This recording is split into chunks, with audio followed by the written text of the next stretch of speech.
Good morning, friends. Uh, आज के दिन पे we'll be taking the chart ideas of the market. Technical analysis induction रहेगा, intro रहेगा, आपको समझ में आएगा कि एनालिसिस कैसे करना है। 6 चार्ट आइडियाज़ बताऊंगा आपको मैं। एक होगा 6 होंगे जो ब्रेकआउट के होंगे और एक होगा जो रिवर्सल होगा। इस पर सिर्फ आपको एक पॉइंट याद रखना कि मैं आपको स्टॉक का नाम नहीं दे रहा हूँ, क्योंकि ये रिकमेंडेशन नहीं है कोई स्टॉक की स्पेसिफिक एनालिसिस नहीं, सिर्फ एक चार्ट का एनालिसिस है। ओके, और कोई प्राइस भी आपको नहीं रहेगा। तो अगर आपको ये जानना है ये कौन सा स्टॉक है, तो आपको खुद को 1000 2000 स्टॉक्स में से निकालना पड़ेगा, ये स्टॉक देखना पड़ेगा कौन सा प्राइस पैटर्न इसमें मैच करता है। बट सेम पैटर्न को आप यूटिलाइज कर सकते हो अपने ट्रेडिंग इसके लिए, एंड आप उसको ट्रेडिंग को और बेटर कर सकते हो चार्ट के ऊपर।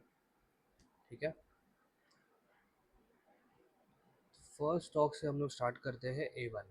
ओके, तो A1 में जो ट्रेंड था, इस वेरी स्टॉक का जो ट्रेंड है ये फ़िलहाल के लिए डाउन ट्रेंड पे है। एंड अगर हम यहाँ पे एक ट्रेंड लाइन को सेट करते हैं एक रेजिस्टेंस पॉइंट से, अभी ये ब्रेकआउट है बट ये ब्रेकआउट ट्रेंड रिवर्सल का नहीं हो पाया, तो वी कैन सी कि इसके बाद वाला जो पॉइंट है, इस पॉइंट को अगर हम लोग इग्नोर करते हैं, कंसिडरिंग कि ये यहाँ से रिवर्सल के बेस पे ही आया है, नीचे ही गया मार्केट, तो हम इस पॉइंट को इग्नोर करेंगे। हम इस पॉइंट को कनेक्ट करेंगे एंड उसके बाद हमें यहाँ पे दिखा है अगेन इस पॉइंट पे रेजिस्टेंस फेस किया है, कर्सर वाले पॉइंट पे एक रेजिस्टेंस फेस किया गया है एंड फिर वहाँ से अगेन उसी ट्रेंड लाइन का सपोर्ट आया है। उसके बाद स्टॉक ने प्राइस मोमेंटम दिया स्विफ्ट, विच मीन्स कि एक अच्छा खासा वॉल्यूम इसमें डिप्लॉय हो चुका है। अभी हमें यहाँ पे एक ब्रेकआउट का एक चांसेस दिखाई दे रहा है ना। आपको स्टॉक का नाम नहीं बता सकता, कौन सा स्टॉक का प्राइस है वो नहीं बता सकता, बट अगर आप इस हिसाब से चार्ट देखते हो तो आपको ये बेनिफिशियल रहेगा। अभी ये वापस से यहाँ पे रिटेस्ट कर रहा है अपने प्राइस पे, तो इस प्राइस पे रीटेस्ट करने के बाद हम एक्सपेक्ट कर सकते हैं यहाँ पे हम लोग सिर्फ एक अंदाजे के लिए एक प्राइस पॉइंट लगा सकते हैं कि इस पे स्टॉप लॉस जो हम लोग यूज़ करेंगे वो ब्रेकआउट कैंडल के लो का रहेगा, एंड जो टारगेट हम लोग यूज़ करेंगे वो रहेगा इस प्राइस का, जो एक्चुअल में जहाँ से एक रिवर्सल स्टेज फेल हो गया था वहाँ तक। तो 1:5 का रिस्क रिवॉर्ड हम यहाँ पे एक्सपेक्ट कर सकते हैं इस प्राइस पे। तो हो गया A1 की बात। A2 जो दूसरा स्टॉक है, ये प्रॉपर ट्रेंड के चैनल में चल रहा था। अभी इस ट्रेंड के चैनल में हुआ कुछ यूँ कि अभी यहाँ पर रिवर्सल का चांस दिखाई दे रहा है, क्योंकि ये फिर से नीचे आके फिर से ऊपर गया है। यहाँ पर वॉल्यूम भी डिनोट हुआ है, ड्राई डाउन हुआ है यहाँ पे वॉल्यूम्स, बट प्राइस यहाँ पे थोड़ा सस्टेनेबल है। तो वो हम यहाँ पे एक रिवर्सल स्टेज देख सकते हैं। एक्सपेक्टेड टारगेट जो रहेगा मेरा, वो सबसे पहला जो टारगेट रहेगा वो रहेगा इस पॉइंट पे, देन उसके बाद दूसरा जो टारगेट पॉइंट मैं एक्सपेक्ट कर सकता हूँ वो रहेगा इस पॉइंट पे, एंड तीसरा टारगेट पॉइंट रहेगा इस पॉइंट पे। सो ज़्यादा बड़ा डिफरेंस नहीं है इस पॉइंट पे। करंट लेवल से देखा जाए तो एक 200 पॉइंट का डिफरेंस है, उसके बाद पहले मार्क पे दूसरे मार्क पे एक करीब करीब 150 पॉइंट का डिफरेंस है, और तीसरे मार्क पे सिर्फ और सिर्फ 50 पॉइंट का डिफरेंस है। बट करंट लेवल पर देखा जाए तो हमें रिस्क सिर्फ 30-40 पॉइंट का है, एंड 30-40 पॉइंट के ऊपर 200 पॉइंट प्लस उसके ऊपर से अगर हम लोग को बड़ा मोमेंटम मिलता है, सेकेंड मार्क तक जाता है, तो विच इज़ 350 पॉइंट्स। तो एक अच्छा ट्रेंड बन रहा है, चार्ट बन रहा है यहाँ पर। A2 के चार्ट पे हम लोग ये अच्छा खासा एक प्रेफर कर सकते हैं। जस्ट अ नगेट, जो भी स्टॉक्स मैं आज रिकमेंड कर रहा हूँ, ठीक 3 महीने बाद 20 जुलाई को और एक वीडियो आएगा, विद द नेम आएगा उस स्टॉक पे, एंड मैं आपको करंट प्राइस दूंगा कि इस पे टारगेट हिट हुआ था कि नहीं हुआ था। ये एक दूसरा स्टॉक है जो एक अच्छी खासी कंपनी है, बट अगर हम लोग एकदम इसका लॉन्ग टर्म प्राइस देखते हैं इस स्टॉक पे, तो लॉन्ग टर्म प्राइस इतना कुछ खास है नहीं। तो वी कैन एक्सपेक्ट कि ये जो प्राइसिंग है, इस प्राइस पे हमें ज़्यादा कुछ मोमेंटम मिला नहीं है। एक काफ़ी ब्लू चिप कंपनी है जो पिछले 2-3 साल से नहीं चल रही है, नहीं नहीं बोल के 2021-22 से स्टॉक का मोमेंटम बिल्कुल भी नहीं है। बट अभी यहाँ पे इसे ट्रेंड रिवर्सल का साइन दिखाई दे रहा है, क्योंकि मल्टीपल रेजिस्टेंस ब्रेक कर चुका है। सेम जैसे हमने पिछले वाले स्टॉक पे ट्रेड किया, बताया था आपको, ट्रेड नहीं आपको बताया था कि इस पे कैसा मोमेंटम आ सकता है। हम लोग ब्रेकआउट कैंडल का लो लेंगे एंड एक्सपेक्ट करेंगे कि ये जहाँ से एक्चुअली एक ट्रेंड स्टार्ट हुआ था ज़ोरदार, ओके, इस ट्रेंड तक हमें एक प्राइस पॉइंट मिलना चाहिए, तो विच मीन्स हमें 1:8 का रिस्क रिवॉर्ड रेशियो आएगा इस वेरी पॉइंट पे, क्योंकि यहाँ पर ऑलमोस्ट छोटा सा स्टॉप आ रहा है, 65 पॉइंट का स्टॉप आ रहा है, एंड रिवॉर्ड जो बन रहा है वो 8 गुना माने 500 पॉइंट का रिवॉर्ड बन रहा है।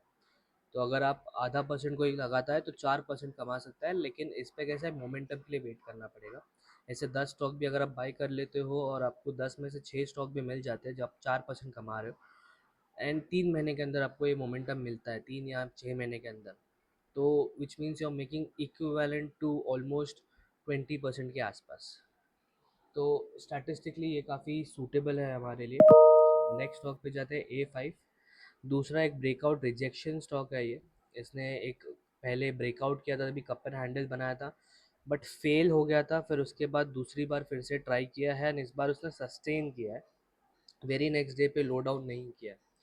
तो हम क्या करेंगे, हम इस प्राइस पे एंट्री का मैप करते हैं अपने लिए, और ब्रेकआउट कैंडल के लो का स्टॉप में प्रेफर करते हैं। यहाँ पे हमें एक पॉइंट आएगा 1:4 का, दूसरा जो पॉइंट होगा वो यहाँ पर होगा, ठीक है। तो 1:4 के बाद अगर हम लोग को 1:4 का मोमेंटम मिलता है, तो 1:4 के मोमेंटम के बाद the next momentum will be of almost 1:12, and stock ज़्यादा चला नहीं है, ट्रेडिशनल डाउन ट्रेंड पे चल रहा है काफ़ी लंबे टाइम से। तो ऐसे प्राइस मोमेंट पर मतलब अगर देखा जाए तो पिछले 5-6 सालों से ये स्टॉक डाउन ट्रेंड पर ही है, सिंस इंसेप्शन बोल सकते हैं, लेकिन हमें एक बेसिक मोमेंटम इस पर मिल सकता है A4 के चार्ट पर। दूसरा जो स्टॉक है A5, A5 में मैंने ऑलरेडी मार्क कर रखा है, ये एक लो प्रोबेबिलिटी स्टॉक है, मतलब ज़्यादा नहीं, सिर्फ 2-2.5% का स्टॉप लॉस बन रहा है यहाँ पे। एक्चुअली 2-2.5% भी नहीं है, ब्रेकआउट करने से नीचे का देखा है तो 1.5% का स्टॉप है, बट इस पर रिस्क इस टू रिवॉर्ड बहुत अट्रैक्टिव है, क्योंकि प्राइस पॉइंट बहुत लो है हमारे लिए।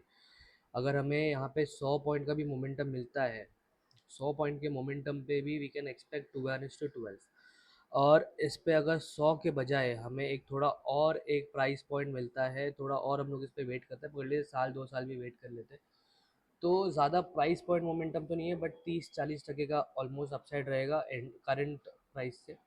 बट एक 30-40% का अपसाइड भी हमें एक 1:22 का रिस्क टू रिवॉर्ड देगा, विच मीन्स कि ऑलमोस्ट अगर आप 1% लगाते हो तो 22-23% का नफ़ा बन सकता है इस पर। तो ये प्रोबेबिलिटी बेस्ड है, क्योंकि अभी इस पर स्टॉक का नाम नहीं है, एंड आपको स्टॉक का प्राइस भी पता नहीं है, तो आपको ये खुद ढूंढना पड़ेगा based on the technical patterns, जो चार्ट पैटर्न्स यहाँ पे बन रहा है।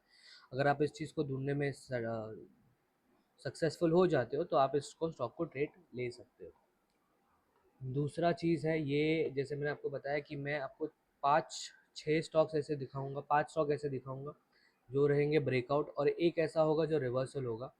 अभी ये रिवर्सल का मैं इसके लिए प्रेफर कर रहा हूँ क्योंकि ऑलमोस्ट पिछले 4-5 महीने से या फिर उससे पहले से ही ये स्टॉक डाउन ट्रेंड पे है, बट यहाँ पर एक चेंजेस आया है कि यहाँ पे बीच में जो सेलिंग आई है वहाँ पे वॉल्यूम्स बहुत ज़्यादा ड्राई डाउन हो चुकी है, विच मीन्स कि स्टॉक का जो डाउन ट्रेंड है वो वॉल्यूम पे डिफर नहीं है, बल्कि नेगेटिव मार्केट सेंटिमेंट्स पे डिफर है। एंड दूसरी सबसे इम्पोर्टेंट चीज़ ये है कि ये ट्रेंड लाइन को ब्रेक, हर बार इसने ट्रेंड लाइन के ऊपर क्लोज करने की कोशिश की है, पर उसके बाद रिजेक्ट करके नीचे रहा है, बट इस बार यहाँ पे चीज़ें चेंज हुई है। यहाँ पर आपको एक ब्रेकआउट, स्ट्रॉन्ग ब्रेकआउट कैंडल दिखाई दे रहा है। 5% का स्टॉप अगर आप थोड़े कंजर्वेटिव हो तो आप प्रेफर कर सकते हो, लेकिन अगर 3-3.5% का स्टॉप अगर थोड़ा एग्रेसिव हो तो। एंड अगर मैं इस पर टारगेट लेकर चलता हूँ कि ये स्टॉक जहाँ से ट्रेंड स्टार्ट हुआ था, डाउन ट्रेंड स्टार्ट हुआ था इन रिसेंटली 2025 या 2024 के एंड से, अगर उस प्राइस पॉइंट तक भी मैं लेकर जाता हूँ जो मैंने यहाँ पे मार्क किया है, इस प्राइस पॉइंट के पास में भी ऑलमोस्ट ऑलमोस्ट हमें 1:14 मिल सकता है। 1% का रिस्क माने आप सिर्फ ओवरऑल पोर्टफोलियो पे 10% का वैल्यू लगाओगे यहाँ पर, एंड 14% तक का रिटर्न यहाँ पे बन सकता है आपके लिए।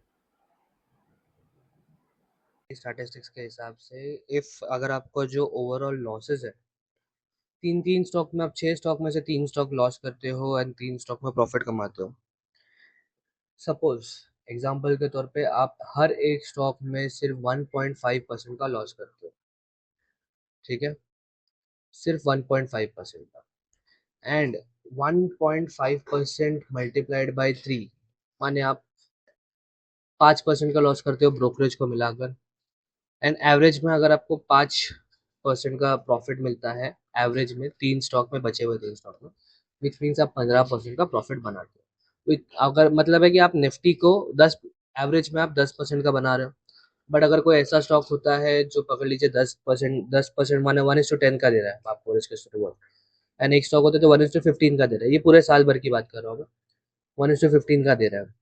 और दूसरा एक स्टॉक है जो 2 या 3 पॉइंट का ही दे रहा है आपको।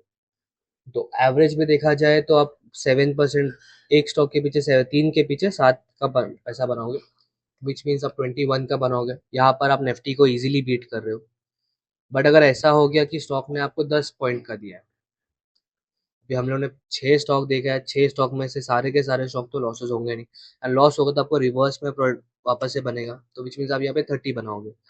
25% का आपका अगर रिटर्न्स बन जाता है तो मतलब आप काफ़ी एक अच्छा बना रहे हो एनुअली। इसी प्राइस पॉइंट को फोकस करके हमें ट्रेड का बेस लेना है।